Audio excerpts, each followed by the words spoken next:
Good morning students. BA second year fourth same history की online कक्षा में आप सबका स्वागत है। साथियों, आज का हमारा ये अंतिम चैप्टर है। ये आपका सेकेंड सेम का और ये 11th चैप्टर जिसका नाम है भारत का विभाजन एवं स्वतंत्रता। आज का हमारा जो टॉपिक रहेगा लेसन नंबर 11 से, टॉपिक का नाम है सांप्रदायिक राजनीति। हमने मुस्लिम लीग की स्थापना 1946 से 1922 ईस्वी तक पिछले अध्याय में हमने सांप्रदायिक राजनीति से जुड़ी सभी समस्याओं का अध्ययन किया। असहयोग आंदोलन में स्थापित हिंदू मुस्लिम एकता अधिक दिनों तक नहीं चल सकी और चोरा चोरी घटना के बाद मुस्लिमों ने अपना रास्ता अलग बना लिया और वो पुनः सांप्रदायिक प्रवृत्तियों को उसने अपना लिया, जिसके कारण देश भर में हिंदू मुस्लिम दंगे हो गए। 1937 के आम चुनाव में मुस्लिम लीग की करारी हार ने फिर से लीग को अलग से मुस्लिम राज्य की मांग जागृत करने के लिए प्रेरित किया और अतः 1940 ईस्वी में पाकिस्तान को अपना लक्ष्य घोषित कर लिया। ब्रिटिश सरकार ने भी अपनी सभी योजनाओं द्वारा सांप्रदायिकता की भावना को और अधिक भड़काया और फलतः 1947 ईस्वी में देश का विभाजन हुआ। इस अध्याय में हम 1922 से 1947 की सांप्रदायिक राजनीति के साथ साथ भारत विभाजन से जुड़े कुछ प्रश्नों पर भी चर्चा करेंगे। सबसे पहले सांप्रदायिक राजनीति का जो प्रथम चरण हम कह सकते हैं 1922 से 1940 तक, उसमें उसके जो कारण रहे हैं उसमें प्रथम है हिंदू मुसलमानों में फूट व सांप्रदायिक दंगे। 1916 के लखनऊ समझौते से कायम खिलाफत व असहयोग आंदोलन से सुदृढ़ हुई हिंदू मुस्लिम एकता वो क्षणिक साबित हुई। चोरा चोरी घटना के बाद उन्होंने फिर से सांप्रदायिकता का उग्र रूप धारण कर लिया और 1922 से 1927 के मध्य कई कारण थे जिन्होंने मिलकर सांप्रदायिकता के विष को फैलाया और इससे बड़ी संख्या में सांप्रदायिक दंगे हुए। 1924 में टर्की में कमाल पाशा के नेतृत्व में प्रजातंत्र की स्थापना हो जाने से खलीफा का पद समाप्त हो गया। अब मुसलमानों के पास ब्रिटिश सरकार के विरोध का कोई आधार नहीं था, अतः उन्होंने कांग्रेस की आलोचना आरंभ कर दी। मोहम्मद अली जैसे राष्ट्रवादी नेता ने भी गांधी जी की आलोचना करते हुए कहा कि गांधी जी का चरित्र चाहे कितना भी पवित्र क्यों न हो, धार्मिक दृष्टि से वे मुझे एक गिरे हुए मुसलमान से भी घटिया दिखाई देते हैं। 1918 ईस्वी के बाद पहली बार 1924 में मोहम्मद अली जिन्ना की अध्यक्षता में लाहौर में मुस्लिम लीग का अलग से अधिवेशन हुआ और इसमें उन्होंने भारत के स्वशासन की मांग को स्वीकार किया, परंतु साथ ही मुसलमानों के लिए पृथक चुनाव प्रणाली एक आवश्यक शर्त मानी गई। और इसी बीच इस जो प्रस्ताव जो पास हुआ, इसे हिंदू बहुमत के विरुद्ध सुरक्षा प्राप्त करने की भावना प्रकट की गई। दूसरी तरफ हिंदू महासभा जो अब तक अक्रियाशील थी, उसे भी अपने को पुनर्जीवित करने का अवसर मिला और भारत की संस्कृति की रक्षा हेतु आर्य समाज एवं हिंदू सभा ने शुद्धि एवं संगठन द्वारा इस्लाम को स्वीकार करने वाले उन अनुयायियों को वापस हिंदुओं में सम्मिलित करने के लिए कार्यक्रम चलाया जो पहले हिंदू थे। और 1925 में डॉक्टर के.बी. हेडगेवार ने राष्ट्रीय स्वयंसेवक संघ की स्थापना की। 1922 में सांप्रदायिक दंगों का विष के रूप में प्रकट हुआ। सर्वप्रथम मालाबार के मोपलों ने, जो मुसलमानों ने धार्मिक आवेश में आकर हिंदुओं को लूटना शुरू कर दिया, वह अनेक हिंदुओं को मौत के घाट उतार दिया। इसे मुस्लिम दंगों की बाढ़ आ गई। इन दंगों में कई सौ लोगों की मृत्यु हुई। 1923 में मुल्तान, अमृतसर, मुरादाबाद, मेरठ, पानीपत, जबलपुर, आगरा, बरेली में सांप्रदायिक दंगे हुए। इसके बाद दिल्ली, कलकत्ता, इलाहाबाद में भी दंगे हुए। इन दंगों का रूप इतना भयंकर रूप धारण कर लिया कि आर्य समाज के प्रसिद्ध नेता स्वामी श्रद्धानंद की मुस्लिमों द्वारा हत्या कर दी गई थी। साइमन कमीशन तथा मुस्लिम लीग में फूट। जब साइमन कमीशन आया तो मुस्लिम लीग ने साइमन कमीशन के विरोध का फैसला लिया, लेकिन सभी नेता उससे सहमत नहीं थे और मुस्लिम लीग में फूट पड़ गई। दो गुट हुए, जबकि मोहम्मद शफी के नेतृत्व में दूसरा गुट हुआ और पहला गुट जो जिन्ना के नेतृत्व में था। दोनों गुटों के 1927 में अलग अलग अधिवेशन हुए लेकिन जिन्ना अपनी प्रधानता स्थापित करना चाहते थे, जबकि सफ़ी गुट उसका विरोध कर रहा था। इसके बाद नेहरू रिपोर्ट एवं सांप्रदायिकता। साइमन कमीशन का विरोध करने पर भारत सचिव लॉर्ड वर्किनहेड ने भारतीयों को ऐसा संविधान बनाने की चुनौती दी जो सभी दलों को मान्य हो।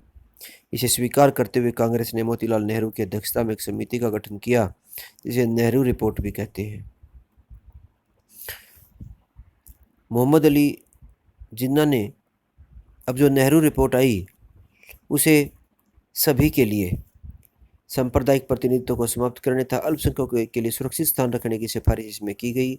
इस रिपोर्ट में भारत के लिए औपनिवेशिक स्वराज्य की सिफारिश की गई, लेकिन जिन्ना ने 3 सुझाव दिए उनका विरोध करने के लिए कि केंद्रीय विधानमंडल में मुसलमानों को 1/3 स्थान दिया जाए, पंजाब व बंगाल में जनसंख्या के आधार पर 10 वर्षों के लिए मुसलमानों के प्रतिनिधित्व की व्यवस्था की जाए, और तीसरा, अवशेष शक्तियाँ केंद्र के स्थान पर प्रांतीय व्यवस्थापकों को दी जाएं। हिंदू महासभा ने भी नेहरू रिपोर्ट को पहले ही अस्वीकार कर दिया था, लेकिन कांग्रेस के नेता भी जिन्ना की अवशिष्ट शक्तियों वाली मांग से संतुष्ट नहीं थे। इसके बाद जिन्ना ने 14 सूत्री कार्यक्रम दिया, और जो 14 सूत्री कार्यक्रम था इसके बाद जिन्ना ने कांग्रेस के सामने 14 मांग रखी और कहा कि इन्हें स्वीकार करने की शर्त पर ही कांग्रेस व लीग में समझौता हो सकता है।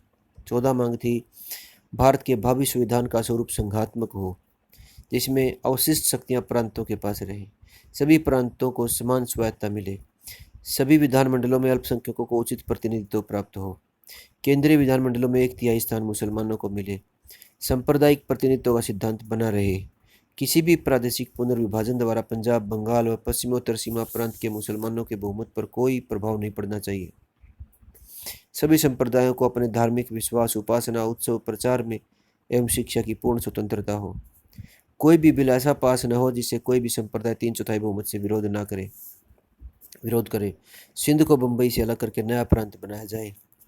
इस तरह उन्होंने 14 सूत्री कार्यक्रम अपनाया। इसके बाद सांप्रदायिक निर्णय लिया गया। कांग्रेस ने जिन्ना की 14 शर्तों का विरोध किया, जिसमें कांग्रेस व मुस्लिम लीग के बीच दूरियां और बढ़ी, परंतु 1937 ईस्वी तक महत्वपूर्ण संवैधानिक मुद्दों पर कांग्रेस व लीग ने एक दूसरे का सहयोग भी किया, लेकिन धीरे धीरे मुस्लिम सांप्रदायिकता बढ़ती भी रही। 1929 में पूर्ण स्वतंत्रता पास करके गांधी जी के नेतृत्व में 1930 में सविनय अवज्ञा आंदोलन हुआ। मुसलमानों ने इसमें कोई सहयोग नहीं दिया। इसके बाद उन्होंने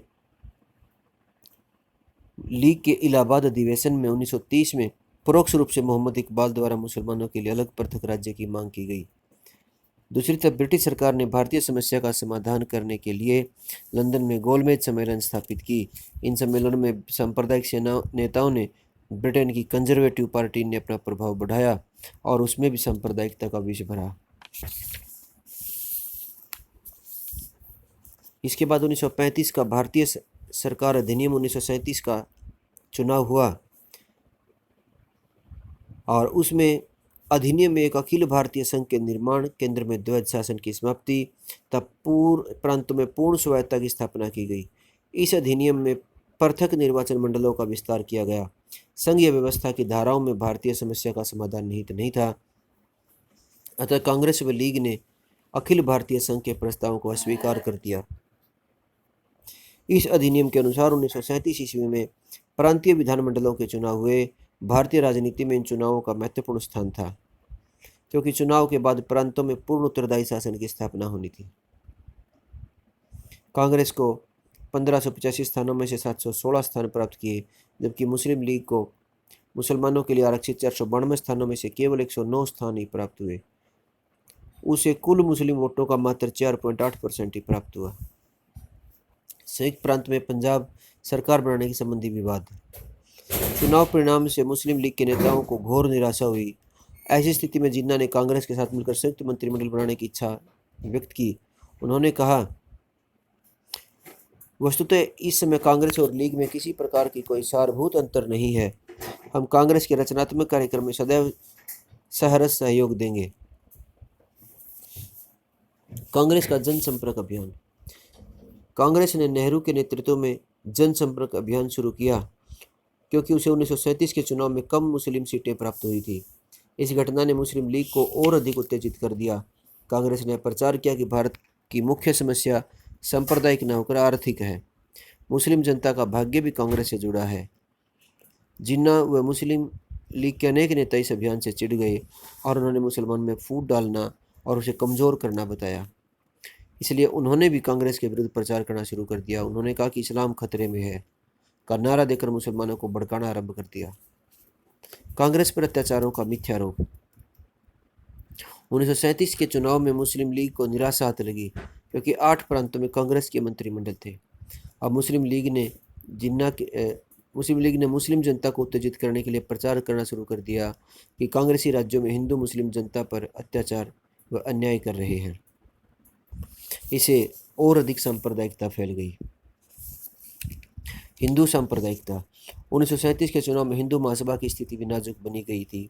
अतः इस चुनाव के बाद हिंदू सांप्रदायिकता ने भी उग्र रूप धारण कर लिया। डॉक्टर हेडगेवार के पश्चात एम.एस.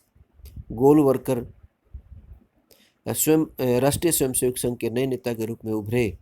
उन्होंने संघ का नारा दिया, हिंदुस्तान हिंदुओं का है। उनके नेतृत्व में 1 लाख पर शिक्षित एवं अनुशासित कार्यकर्ता तैयार हो गए। उन्होंने कांग्रेस को अपना कट्टर शत्रु बताया। उन्होंने भारत को हिंदू राष्ट्र बनाने की घोषणा की तब मुसलमानों को चेतावनी दी कि या तो वो देश छोड़ दें या दूसरी श्रेणी के नागरिक बनने को तैयार रहें।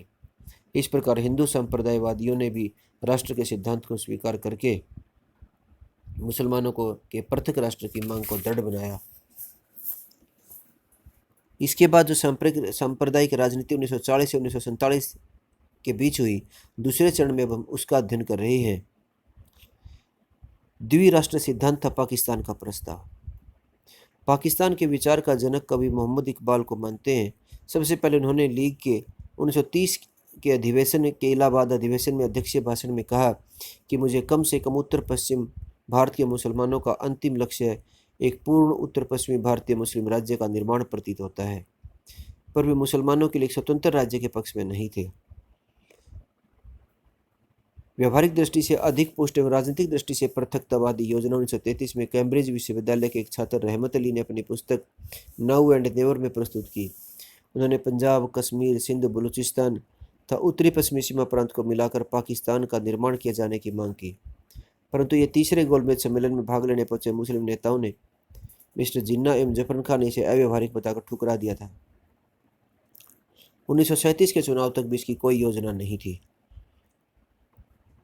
यद्यपि मुस्लिम लीग की स्थापना से पहले ही सर सैयद अहमद खां व प्रिंसिपल बैंक ने भारत में हिंदू राष्ट्र मुस्लिम राष्ट्र होने का प्रचार किया था, लेकिन कोई भी नेता समय समय पर कांग्रेस को मुस्लिम संगठन बताते रहे। परंतु 1937 के चुनाव में लीग की असफलता से उन्हें निराशा हुई और कांग्रेस के विरोध करने का पूर्ण मौका दिया। 19 जनवरी 1940 को लंदन से प्रकाशित एक लेख टाइम एंड टाइड में जिन्ना ने कहा, भारत में 2 राष्ट्र हैं, दोनों की अपनी मातृभूमि के शासन में भाग मिलना चाहिए। इसके 3 महीने पश्चात ही जिन्ना पाकिस्तान की मांग का नेता बन गया। दूसरा, मार्च 1940 के पश्चात मुस्लिम लीग ने अंग्रेजी सरकार पर अपनी मांग को मनवाने के लिए दबाव डालना प्रारंभ कर दिया। अंग्रेजी सरकार ने भी प्रत्यक्ष या अप्रत्यक्ष रूप से मुस्लिम लीग की हर संभव सहायता की। यद्यपि आरंभ में कुछ मुस्लिम संगठनों तथा कांग्रेस दोनों ने इसका विरोध किया, परंतु अंततः 1947 में सभी ने विभाजन को स्वीकार कर लिया। इसके बाद अगस्त प्रस्ताव 1940 आया। द्वितीय विश्व युद्ध में भारतीय जनता का सहयोग प्राप्त करने के लिए कांग्रेस वायसराय लॉर्ड लिनलिथगो के सामने कुछ शर्तें रखी। वायसराय ने उन्हें ठुकराते हुए 8 अगस्त 1940 ईस्वी को नए प्रस्ताव की घोषणा की, जिसे अगस्त प्रस्ताव कहते हैं। इसमें कहा गया कि युद्ध के पश्चात भारत को शीघ्र औपनिवेशिक सत्ता प्रदान कर दिया जाएगा। गवर्नर जनरल की कार्यकारिणी में भारतीयों को शामिल किया जाएगा। युद्ध के पश्चात संविधान सभा का गठन होगा, इसमें भारत के सभी महत्वपूर्ण तत्वों को शामिल किया जाएगा। परंतु अगस्त प्रस्ताव में अप्रत्यक्ष रूप से लीग की पाकिस्तान की मांग को मान्यता देते हुए कहा गया था कि देश की सत्ता किसी ऐसे दल को नहीं सौंपी जा सकती जिसे राष्ट्रीय जीवन के प्रभावशाली तत्व स्वीकार नहीं करते हों। इसका अर्थ यह था कि मुस्लिम लीग की इच्छा के विरुद्ध किसी भी दल को सत्ता नहीं सौंपी जा सकती। तीसरा कारण था Cripps mission 1942। Sir Stafford Cripps के नेतृत्व में जब क्रिप्स मिशन भारत आया, उसने जो सुझाव दिए उनसे भारत की सांप्रदायिक समस्या को और अधिक बढ़ावा मिला। इन सुझावों में युद्ध के उपरांत भारतीय संघ की स्थापना करने के लिए संविधान सभा बनाए जाने का प्रावधान था, परंतु प्रस्ताव में पाकिस्तान की मांग का समर्थन करते हुए कहा गया था कि किसी भी देशी राज्य या रियासत जिसे भारतीय संघ का स्वीकार न हो उसे भारतीय संघ से अलग होने की स्वतंत्रता होगी। जो प्रांत या रियासत संविधान स्वीकार नहीं करता उसे अलग संधि करनी होगी। इसके बाद जिन्ना ने पठानों के सामने भाषण दिया, तुम पाकिस्तान चाहते हो अथवा नहीं, यदि तुम चाहते हो तो लीग के समर्थकों को अपना मत दो। यदि आज हम अपने कर्तव्य की पूर्ति में असफल हो गए तो तुम्हारी स्थिति शूद्रों के समान हो जाएगी और इस्लाम भारत में समाप्त हो जाएगा। मैं मुसलमानों को कभी हिंदुओं का गुलाम नहीं बनने दूंगा। इसके बाद CR दास की योजना 1944 आई। क्रिप्स मिशन की असफलता के बाद कांग्रेस कार्य समिति की बैठक में चक्रवर्ती राजगोपालाचार्य ने कांग्रेस को मुस्लिम लीग की पाकिस्तान की मांग स्वीकार करने का सुझाव दिया, परंतु कांग्रेस कार्य समिति ने इस विचार को नामंजूर किया। 1944 में गांधी जी की रिहाई के बाद उन्होंने मार्च 1944 में भारत की सांप्रदायिक समस्या को हल करने के लिए एक योजना प्रस्तुत की। इसे CR योजना या राजा जी की योजना भी कहते हैं। इस योजना में पाकिस्तान के सिद्धांत को स्वीकार करते हुए कहा कि विश्व युद्ध की समाप्ति के बाद उत्तर पश्चिमी जनता से तथा उत्तर पूर्वी भारत के मुस्लिम बाहुल्य क्षेत्रों से एक जनमत संग्रह करवाकर जनता से पूछा जाएगा कि क्या वे भारत में रहने चाहते हैं या नहीं। गांधी जी इस योजना के पक्ष में थे और उन्होंने जिन्ना से बात की, परंतु जिन्ना ने इसे कीड़े लगे हुए, डिमक लगे हुए पाकिस्तान कहकर इसका मजाक उड़ाया और ये योजना भी असफल रही। इसके बाद आई वेवल योजना 1945। मित्र राष्ट्रों द्वारा अंग्रेजों पर भारत की स्वतंत्रता के लिए दबाव डाला जाने लगा। इन गतिविधियों को दूर करने के लिए ब्रिटेन के प्रधानमंत्री चर्चिल ने भारत के तत्कालीन वायसराय वेवल को भारतीय समस्या का हल ढूंढने के लिए कहा। उन्होंने जो योजना बनाई उसे वेवल योजना कहते हैं। उन्होंने कहा कि पूर्वी योजनाओं की तरह गवर्नर जनरल की कार्यकारिणी का पुनर्गठन करने, इसमें सेनापति को छोड़कर सभी सदस्य भारतीय नियुक्त करने, संविधान बनाने, औपनिवेशिक स्वराज्य देने संबंधी सभी बातें शामिल थी। योजना की घोषणा के बाद सभी कांग्रेसी नेताओं को रिहा कर दिया गया, लेकिन जिन्ना इस बात पर डरे कि केवल मुस्लिम लीग ही मुसलमानों का असली प्रतिनिधित्व कर सकती है। इसके बाद 1945-46 के आम चुनाव व लीग की सुदृढ़ स्थिति। 1945-46 में भारत में केंद्रीय असेंबली तथा प्रांतीय विधानसभाओं के चुनाव हुए, जहां कांग्रेस को भारी सफलता मिली, वहीं मुस्लिम लीग की स्थिति भी सुदृढ़ हुई। केंद्रीय व्यवस्थापिका की 102 सीटों में से कांग्रेस को 57 मिले, जबकि 1937 में से उसे 36 सीटों पर विजय मिली। गैर मुस्लिम मतों का 91.3% उसे मिला। बंगाल, सिंध, पंजाब को छोड़कर सभी प्रांतों में कांग्रेस का वर्चस्व हुआ। प्रांतों में मुस्लिम सीटों ने भी आरक्षित 30 सीटों पर कब्जा किया था। प्रांतों की 309 मुस्लिम सीटों में से 442 पर उसका आधिपत्य हो गया। अब लीग प्रमुख पार्टी के रूप में विकसित हो गई थी। मुस्लिम लीग की शानदार सफलता ने सिद्ध कर दिया कि वह मुसलमानों का वास्तविक प्रतिनिधित्व करती है। इसके बाद कैबिनेट मिशन योजना 1946 आई, जिसने भारत सचिव लॉर्ड पैथिक लॉरेंस ने घोषणा की कि सरकार भारतीय नेताओं के सहयोग से कदम उठाना चाहती है। वो उनकी ब्रिटिश प्रधानमंत्री इटली ने भारतीय समस्या को हल करने, संवैधानिक गतिरोध को समाप्त करने के लिए 3 सदस्यीय कमेटी कैबिनेट मिशन को भारत भेजने की घोषणा की। इसे महत्वपूर्ण घोषणा की जिसे कैबिनेट मिशन योजना कहते हैं। इन्होंने मिशन ने भारत की प्रमुख समस्या सांप्रदायिकता से निपटने के लिए मुस्लिम लीग की पाकिस्तान की मांग को अस्वीकार करते हुए भारतीय संघ की स्थापना का प्रस्ताव रखा। विभाजन के अतिरिक्त मिशन ने लीग की सभी मांगें स्वीकार कर ली। संविधान सभा के चुनाव के लिए प्रांतों को 3 भागों में ए, ब व स में बांटा गया। ए वर्ग में हिंदुओं को बहुमत प्राप्त था। ब, स में प्रांतों में मुसलमानों को बहुमत दिया गया था। तीनों समूहों को अपने अपने प्रतिनिधि के लिए अपने प्रांत के लिए संविधान बनाएंगे। 10 वर्ष बाद संविधान को पुनः संशोधित करने का अवसर था।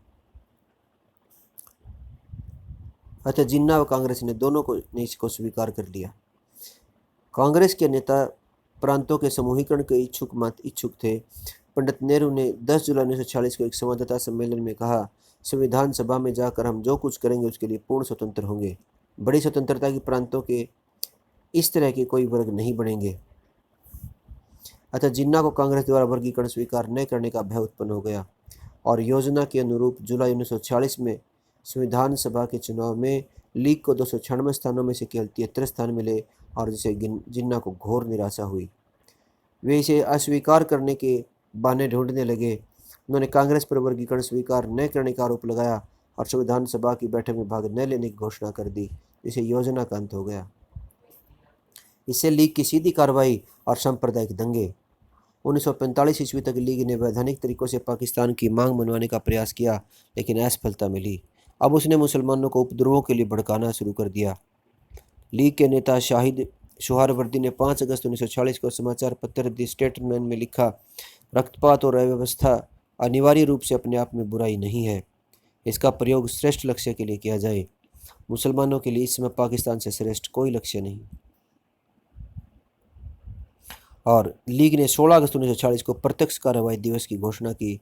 इस दिन कोलकाता व सिलट में गंभीर दंगे हुए, 7,000 लोग मारे गए। नोआखली व त्रिपुरा के अत्याचारों में आतंक पैदा कर दिया। छपरा, गया, मुंगेर, पटना, लाहौर, रावलपिंडी, गढ़मुक्तेश्वर में दंगों में 2,000 लोगों की मृत्यु हो गई और लाखों रुपए की संपत्ति नष्ट हो गई।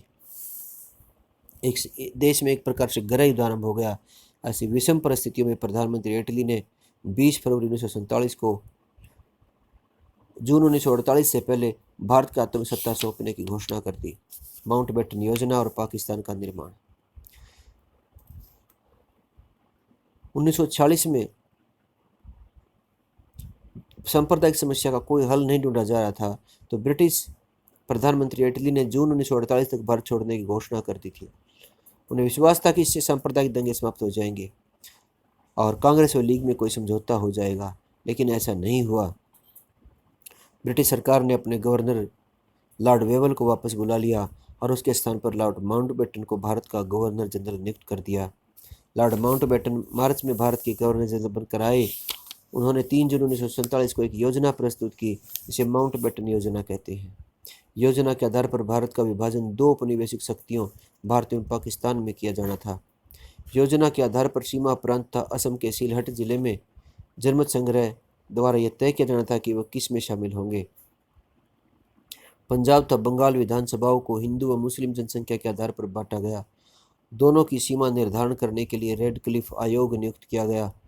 कांग्रेस व मुस्लिम लीग दोनों ने योजना को स्वीकार कर लिया और इसी योजना के आधार पर जुलाई 1947 ईस्वी में ब्रिटेन की संसद में भारतीय स्वतंत्रता अधिनियम पास किया, जिसके अनुसार 14 अगस्त को जिन्ना ने पाकिस्तान के गवर्नर जनरल का पद संभाला और इस प्रकार पाकिस्तान का निर्माण हुआ। अगर निष्कर्ष की बात करें तो हम कह सकते हैं कि बढ़ती हुई मुस्लिम सांप्रदायिकता, अंग्रेजी सरकार की कूटनीति तथा कांग्रेस की तुष्टीकरण की नीति के परिणाम स्वरूप एक नए मुस्लिम राष्ट्र पाकिस्तान का निर्माण हुआ। सांप्रदायिकता के आधार पर स्थापित इस राज्य की भावना विश्व की लोकतंत्रीय भावना के विरुद्ध थी। यद्यपि जिन्ना ने जितने बड़े पाकिस्तान का स्वप्न देखा था वह पूरा नहीं हुआ, तथा सांप्रदायिकता पर आधारित मुस्लिम राज्य का 1971 में एक धर्मनिरपेक्ष व लोकतंत्रीय राज्य बांग्लादेश के रूप में विभाजन हो गया। आज के लिए इतना ही। धन्यवाद।